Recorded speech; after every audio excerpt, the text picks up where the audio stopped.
প্রথমে দুঃখ প্রকাশ করছি তোমাদেরকে কষ্ট দেওয়ার জন্য, দৈব চয়নের কারণে। এটা কেউ মনে করছে একটা হাসি ঠাট্টার বিষয়, আমাদেরকে ইচ্ছা করে কষ্ট দিয়েছে, কিংবা এরকম উদ্ভট কেন চিন্তা করলো, এটা কি ফয়দা হবে। আমাদের লক্ষ্য ছিল যে কোনো রকমের বায়াস যেন এটার মধ্যে না ঢোকে। অনেক সময় শত প্রচেষ্টা সত্ত্বেও বায়াস ঢুকে পড়ে নিজের উপরে যদি ছেড়ে দিই।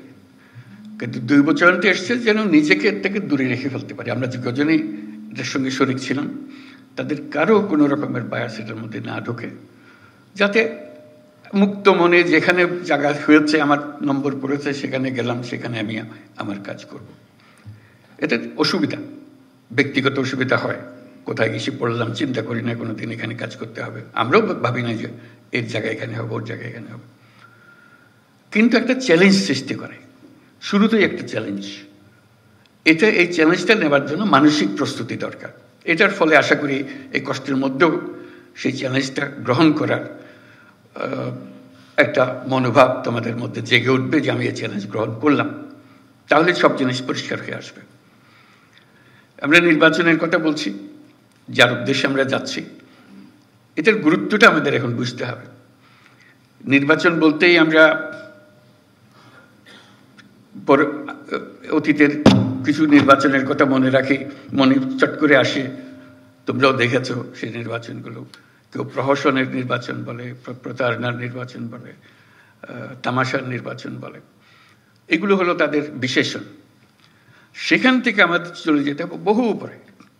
কাজে এই দূরত্বটুকু আমাদেরকে অতিক্রম করতে হবে, যে লোকে মনে যেন জানে এই পরিবর্তন সম্ভব এবং তোমাদের মাধ্যমেই সেই পরিবর্তন হবে। কাজে এই দৈব চয়নের মাধ্যমে যারা নির্বাচিত হলো তোমরা, তারা একটা ঐতিহাসিক দায়িত্ব পালন করার জন্য, সাধারণ দায়িত্ব পালন করার জন্য। সাধারণ দায়িত্ব সবসময় দিক থেকে এখানে যাওয়া সব হবে, কিন্তু একটা ঐতিহাসিক দায়িত্ব পালন। এটা ইতিহাসে যেন স্মরণ করে।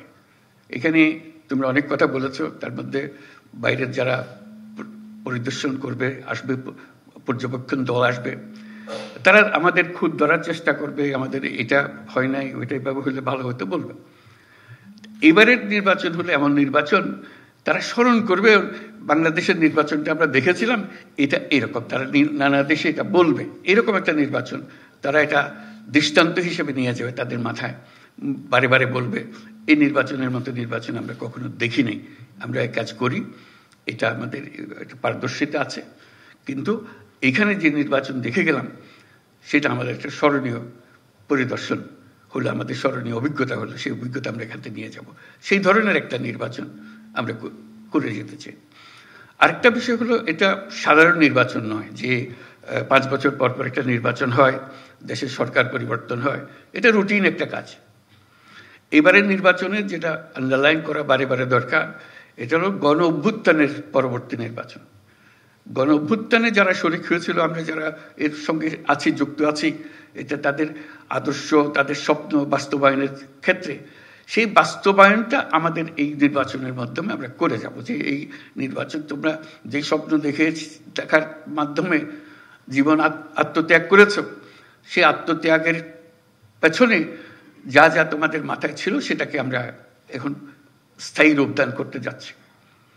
এটা বলতে গেলে গিয়ে ভূমিকম্পের কথা মনে হয়। আমরা গত রাত্রে কিছু ভূমিকম্প নিদর্শন পেলাম।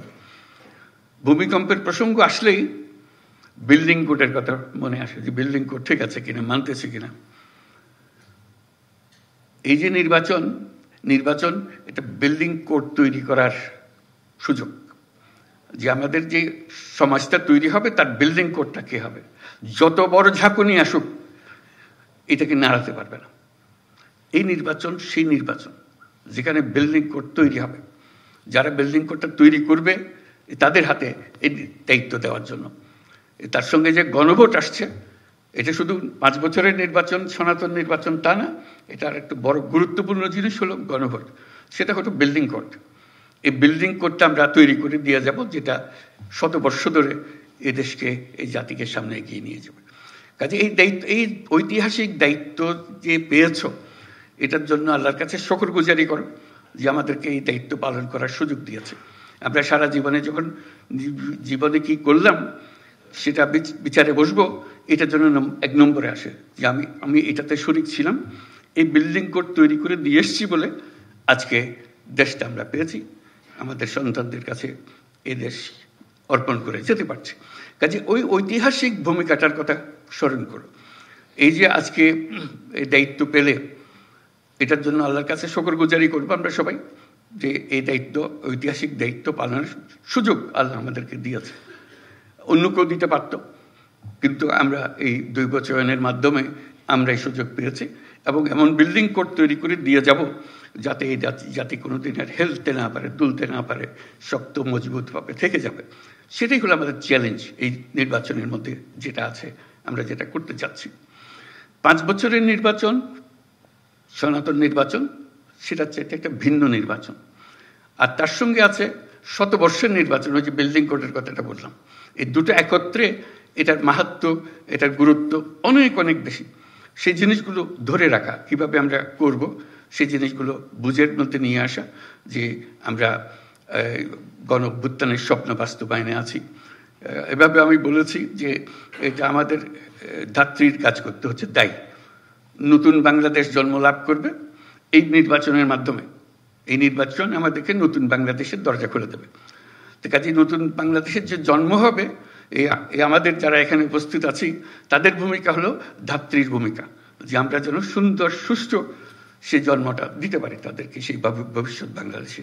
নতুন বাংলাদেশ তো নিজে নিজে আসমান থেকে আসবে না, আমাদের হাতে তার জন্ম লাভ করবে।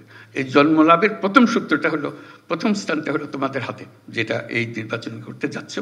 সেটা করার জন্য আমরা কিভাবে করতে পারবো সেটা জানা, যে আমরা এটা দীর্ঘমেয়াদের এক জিনিসের তৈরি করতে যাচ্ছি।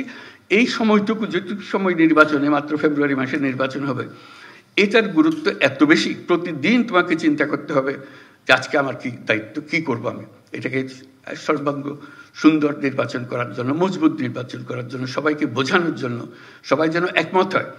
এটা তাকে জোর করে করানোর বিষয়ে আমরা যাব না। আমরা বলছি সবাই একমত হয়ে, একত্র হয়ে আমরা করব, দলমত নির্বিশেষে সবাই একমত হবে যে আমরা একটা নতুন নির্বাচন, নতুন বাংলাদেশ গড়ার জন্য আমরা আজকে তার জন্ম দেওয়ার মুহূর্তে এসেছি। সেই জন্মটা লাভ করবে। আগে একটা স্বপ্ন দেখেছিল গণ-অভ্যুত্থানের মাধ্যমে, আজকে বাস্তবের পথের মধ্যে আমরা তাকে উঠিয়ে দিচ্ছি। সেই নির্বাচনের মাধ্যমে আমরা যেন অগ্রসর হতে পারি, যেন দেখতে পারি কি আছে। স্বপ্নের মধ্যে যা যা ছিল আমরা সেটা করতে থাকবো। তার মধ্যে বিভিন্ন বিভাগ থেকে আমরা এসেছি, বিভিন্ন জেলার থেকে। এটা তার মধ্যে একটা প্রতিযোগিতাও যেন হয়। আমি বারে বারে স্বরাষ্ট্র মন্ত্রণালয়কে বলছি, শুধু দিয়ে দিলাম কাজে তা না, তার মধ্যে একটা আনন্দ থাকতে হবে, চ্যালেঞ্জ থাকতে হবে। সেই চ্যালেঞ্জ হলো যে কে প্রথম হলো, বিভাগে কে প্রথম হলো, 1 নম্বর কে হলো, 2 নম্বর কে হলো। এটা হাসি ঠাট্টার বিষয়, কিন্তু সিরিয়াস বিষয়। দেখলাম যে আমি 1 নম্বর হয়েছি, একটা তালিকা প্রকাশ করা। প্রতি মাসেও তালিকা প্রস্তুত করতে পারি, একবারই শেষ করে তালিকা, এবং সবাইকে জানান দেওয়া, এই 1 নম্বর, 2 নম্বর, এই 8 নম্বরে, এই 5 নম্বরে, এই 7 নম্বরে। দেখা কেন আমি পিছিয়ে পড়ে গেলাম, ব্যাখ্যা চাই, ব্যাখ্যা দেবে। তারপরে আমার উৎসাহ জাগবে, আমি ওদের ডিঙিয়ে যাব। কারণ এই ঐতিহাসিক মুহূর্তগুলোকে ছাড়া যাবে না। ঐতিহাসিক মুহূর্তগুলোকে চ্যালেঞ্জের মধ্যে নিয়ে আসতে হবে, যে আমরা প্রতিযোগিতামূলকভাবে আমরা করে যাচ্ছি। আমরা সবাই মিলে, আমরা একটা, আমাদের রাষ্ট্র আমাদেরকে দায়িত্ব দিয়েছে এই বিল্ডিং কোড তৈরি করে দেওয়ার জন্য, মজবুত করে ওটা ইঞ্জিনিয়ার ডিজাইন করে দিয়েছে। ওখানে আমাদেরকে ঢালাই করতে হবে, এটাকে ঢালাই করে তৈরি করতে হবে সেই জিনিসটা। সেই কাজটা আমাদের হাতে দিয়েছে, আমরা এটা করে যাব। সেই করার মধ্যে একটা প্রতিযোগিতা হবে, সুন্দর প্রতিযোগিতা হবে, কে কী করলাম। এবং সৃজনশীল হতে হবে। সব কথা কাগজে লিখে দেওয়া যায় না, মাথায় আসে না। কিন্তু এই লেখার ফাঁকে ফাঁকে তোমাকে সৃজনশীল হতে হবে। এই জিনিসটা আমি কিভাবে করব, এটা আরো সুন্দর করে করবো, জিনিস এটা দিয়েছে আমি এটাকে এইভাবে আরো সুন্দর করে করব। এই জিনিসটা মাথার মধ্যে রাখা। বিভাগে আভ্যন্তরীণ প্রতিযোগিতা হবে, সারা দেশব্যাপী একটা প্রতিযোগিতা। বিভাগের সবচেয়ে 1 নম্বর যে হবে, এই 8 বিভাগের মধ্যে 8 জন 1 নম্বরে হবে, তাদের মধ্যে দেশের মধ্যে সেরা কে হবে। এবং সেটার জন্য আমি আগেও বলেছি এই ধরনের এক সভায়, যে তাদেরকে রাষ্ট্রীয় পুরস্কার দেওয়া, যেটা এত বড় একটা কাজ করেছে, তার মধ্যে দেশের মধ্যে এটা সেরা, ভূমিকা পালন করেছে তাকে 1 নম্বর রাষ্ট্রীয় পুরস্কার, অন্তত মন্ত্রণালয়ের পুরস্কার যেভাবে সঙ্গতিপূর্ণ হয় এরকম পুরস্কার দেওয়া 1 নম্বর, 2 নম্বর, 3 নম্বর। কাজে ওটা একটা আনন্দ, এমনিতে আমি করবই, এটাকে আনন্দের মধ্যে নিয়ে আসলাম যে আনন্দের মধ্যে আমরা কাজটা করে যাব। এই আলোচনার মধ্যে শুনতে শুনতে আমার মনে আসলো একটা কথা, এটা হলো আনাজ, একজন শহীদ বালক, সে 10ম শ্রেণীর ছাত্র ছিল, সবার মনে আছে, সবাই দেখেছে তার চিঠি।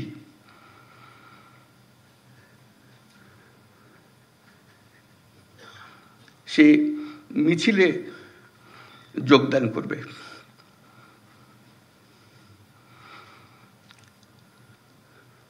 সে বলছে,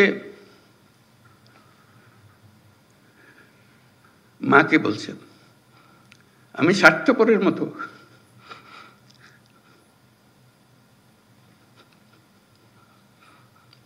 বসে থাকতে পারবো না, আমাকে মাফ করে দিও, যদি ফিরে না আসি আমাকে মাফ করে দিও।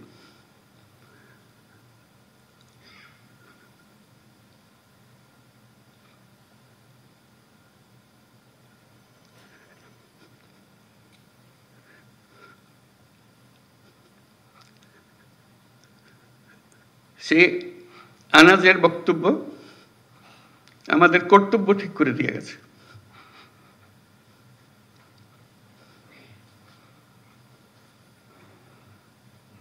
আমরা বসে থাকবো না,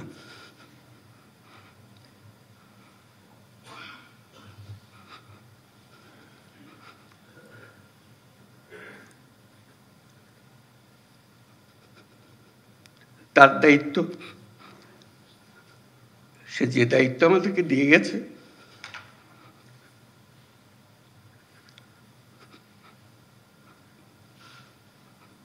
সেটা আমরা গ্রহণ করলাম। সে জেনে শুনে গেছে,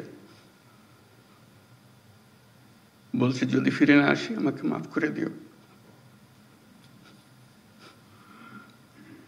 সে ফিরে আসে নাই, আমাদেরকে দায়িত্ব দিয়ে গেছে।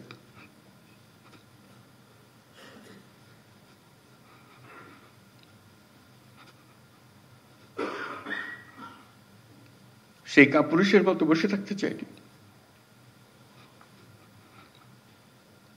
আমরাও কাপুরুষের মতো বসে থাকতে চাই, আমরা তার স্বপ্ন বাস্তবায়ন করতে চাই, এটি আমাদের দায়িত্ব। আমরা যা বর্তমানে করি তার চেয়ে বহুগুণে বেশি করতে পারি, আমাদের সেই সক্ষমতা আছে। মাত্র 3 মাসের জন্য সেই ক্ষমতাটা ব্যবহার করব। আমি সারা জীবনের কথা বলছি না, আসলে আমি বড় দায়িত্ব। এই 3 মাস আমার পক্ষে যত উচ্চ লেভেলে কাজ করা সম্ভব, যত নির্ভুলভাবে কাজ করা সম্ভব সেটা আমি করব। আনাজের যে স্বপ্ন, সে স্বপ্নে যদি কিছুটা আমাকে দিয়ে হয় আমি সেটা পালন করব। আমার মনে হয় তোমাদের কর্মস্থলে যাবার আগে সবাইকে আনাজের চিঠিতে যেন সঙ্গে দেয়, নিয়ে যাও, তোমার ঘরে টাঙিয়ে রাখো, তাহলে আমার এত কথা বলার দরকার হবে না। সেটাই নির্ধারিত করে দেবে আমাদের দায়িত্বটা কি। এই সময়টা এসছে, আমরা বলছি উৎসব মুখর হবে, ঐতিহাসিক হবে, সবকিছু এর মধ্যে এসে যাবে।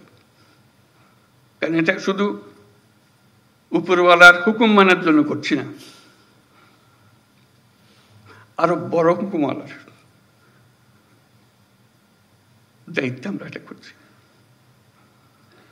এবং সেই হুকুমওয়ালা উপরে আর আমার ভেতরে, আমার মধ্যে কি আছে সেটা আমি প্রকাশ করতে চাই।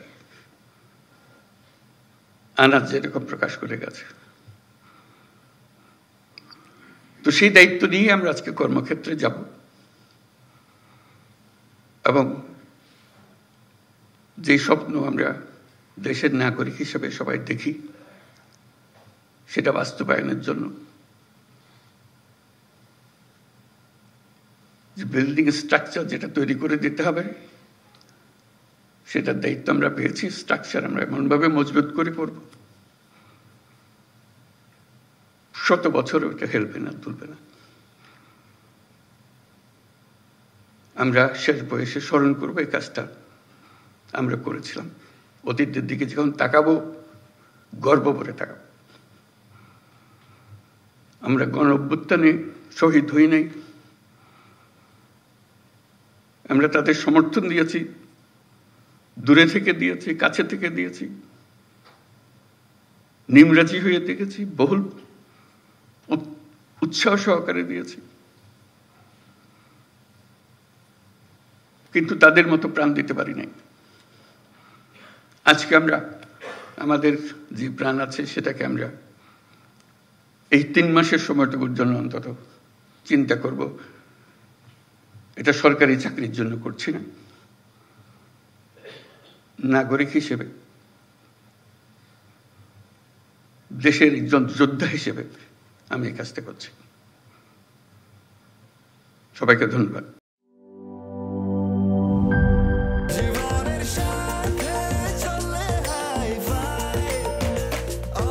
স্বাস্থ্যকর অল টাইম, সব সময় অল টাইম হেলদি লাইফ।